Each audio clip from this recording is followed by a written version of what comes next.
জয় শ্রী রাধে, জয় শ্রীকৃষ্ণ। আজকে আরেকটি গোপাল সোনার নতুন পুজোর ভিডিও নিয়ে কিন্তু আমি চলে এসেছি। ভিডিওর প্রথমেই তোমাদেরকে জানাই অনেক ভালোবাসা। আজ তোমাদেরকে প্রথমেই দেখাবো আমি গোপাল সোনাদের কিভাবে ঘুম ভাঙাই। তো প্রথমেই ঠাকুর ঘরে চলে এসে আমি কিন্তু হোম থিয়েটারে গান বাজাই, আর হোম থিয়েটারে একটা সুন্দর হরে কৃষ্ণা চালিয়ে কিন্তু গোপাল সোনাদেরকে আমি ঘুম থেকে জাগাই। অবশ্য সকাল সন্ধে বরাবরই সকাল সন্ধে আমার একটু হরে কৃষ্ণ গান চালানো অভ্যেস আছে, তো সেটাই চালিয়ে সকালবেলায় কিন্তু গোপাল সোনাদের ঘুম ভাঙাই। ছোট্ট দুই গোপাল সোনাকে জাগিয়ে কিন্তু রাধারানী আর বড় গোপাল সোনাদেরও আমি ঘুম ভাঙিয়েছি। চলে এসেছি সকালের প্রসাদ দেওয়ার জন্য। তো এখানে কাজু কিশমিশ নিয়ে নিয়েছি, আর নিয়ে নেব একটু বাটার, আর এই দিয়েই কিন্তু আমি সকালের ভোগ চড়াবো।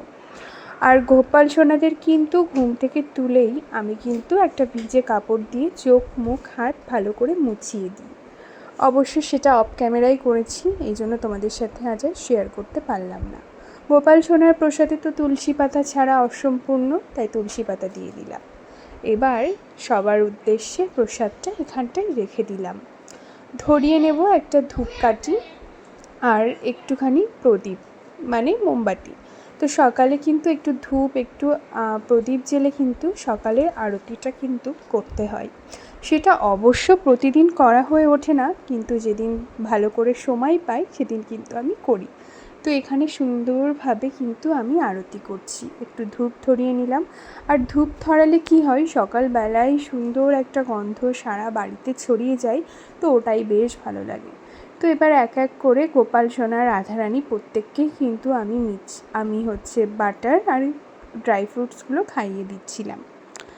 তোমরা যারা আমার ভিডিওটা নতুন দেখছো তাদের কাছে আমার রিকোয়েস্ট, প্লিজ সাবস্ক্রাইব করে পাশে থেকো। ভিডিওটা ভালো লাগলে লাইক কমেন্ট আর শেয়ার করতে ভুলো না। আর যারা তোমরা আমার ভিডিও দেখো তাদেরকে আর নতুন করে বলার কিছুই নেই, তাদেরকে এটাই বলবো অনেক ভালোবাসা তোমাদেরকে। আর তোমরা প্লিজ আমাকে এভাবেই সাপোর্ট করতে থাকো। তোমাদের এত সাপোর্টে আর তোমাদের সুন্দর সুন্দর কমেন্টসে কিন্তু আমি এতটা এগোতে পেরেছি। তারপরে দেখো চলে এসেছি দুপুরের পুজোতে। তো দুপুরের পুজো দেওয়ার প্রথমেই কিন্তু আমি প্রদীপ আর ধূপকাঠি ধরিয়ে নিচ্ছি, আর এখানে ফুলও গুছিয়ে নিয়েছি। এখন প্রচণ্ড একটা বাজে সময় যাচ্ছে, ফুল পাওয়াই যাচ্ছে না। এখানে গোপাল সোনাদের স্নানের জায়গা আমি প্রস্তুত করে নিচ্ছি, একটু গঙ্গা জল ছিটিয়ে নিলাম। এবার এঁকে নেব একটা স্বস্তিক চিহ্ন। আর একটা কথা, এক দিদিভাই আমাকে কমেন্টস করেছিলে যে মাটির প্রদীপ বেশি ধরাতে নেই। আসলে তোমার কমেন্টসটা দেখার পরেই কিন্তু আমি ঠিক করেছি যে আমি খুব তাড়াতাড়ি একটা প্রদীপ নেব, কিন্তু এত বৃষ্টির কারণে না বেরোনো হয়নি। এবার যেদিনই বেরোবো আমি প্রদীপ কিনে নিয়ে আসবো। আর এখানে আমার গোপাল সোনাদেরকে আজ কেশর চন্দন মাখিয়ে কিন্তু আমি অভিষেক করাবো, সেই জন্য ভালো করে রাধারানী গোপাল সোনাদের কিন্তু কেশর চন্দন মাখিয়ে দিচ্ছি। কেশর চন্দন মাখানো হয়ে গেলে আমি কিন্তু 1 ঘটি জল নিয়ে নিয়েছি, আর 1 ঘটি জলের মধ্যে একটুখানি গোলাপ জল, একটুখানি সুগন্ধি আতর কিন্তু দিয়ে দিলাম। অবশ্যই একটা তুলসী পাতা ছাড়া গোপাল সেবা কিন্তু অসম্পূর্ণ। সুন্দর করে প্রত্যেকটি গোপাল আর রাধারানীকে আমি স্নান করিয়ে দিচ্ছি। স্নানের পরে গা হাত পা ভালো করে মুছিয়ে কিন্তু পোশাক পরিয়ে দিয়েছি। আজ আর তোমাদের সাথে পোশাক পরানোটা আমি শেয়ার করতে পারলাম না। আর তারপরে কিন্তু একটু আরতি করে নিচ্ছি আমি। যদিও এই আরতিটা তোমরা পুজোর শেষের দিকেও করতে পারো, কিন্তু আমার মন চাই যে ড্রেস আপ করিয়ে সুন্দরভাবে সাজিয়ে স্নানের পর গোপাল সোনাদেরকে একটু আরতি করি। তো আরতির পরে কিন্তু আমি চলে যাব আসল কাজে। আর কালকে আমার ইচ্ছা আছে তোমাদের সাথে বৃহস্পতিবারের পুজোটা শেয়ার করব। তো অবশ্যই ভিডিওগুলো মিস করো না, দেখো। আর এই ভিডিওটাও না টেনে পুরোটা দেখো, তবেই ভালো লাগবে। এবার প্রত্যেক ভগবানের উদ্দেশ্যে কিন্তু আমি ফুল অর্পণ করছি। ফুল এখন একেবারেই পাওয়া যাচ্ছে না। তারপরে তো দেখছি বাজার থেকে কেনা ফুলগুলোও বেশি দিন ভালো থাকছে না।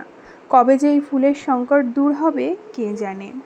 যাই হোক, ভগবানদের উদ্দেশ্যে ফুল অর্পণ করার পর প্রসাদ দেব, সেই জায়গাটা কিন্তু ভালো করে আমি মুছে নিচ্ছি।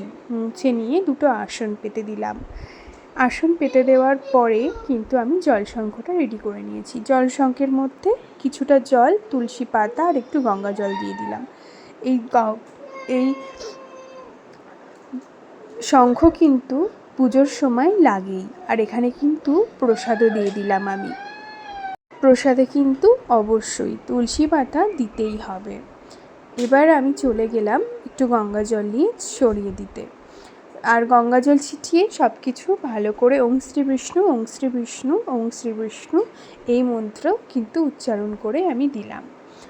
এবার আমি ভালো করে আরতি করছি জলশঙ্খ দিয়ে সুন্দরভাবে আরতি করে জলশঙ্খ কিন্তু রেখে দিলাম। তারপরে প্রদীপ নিয়ে নিয়েছি, প্রদীপ দিয়ে আরতি সেরে নিলাম।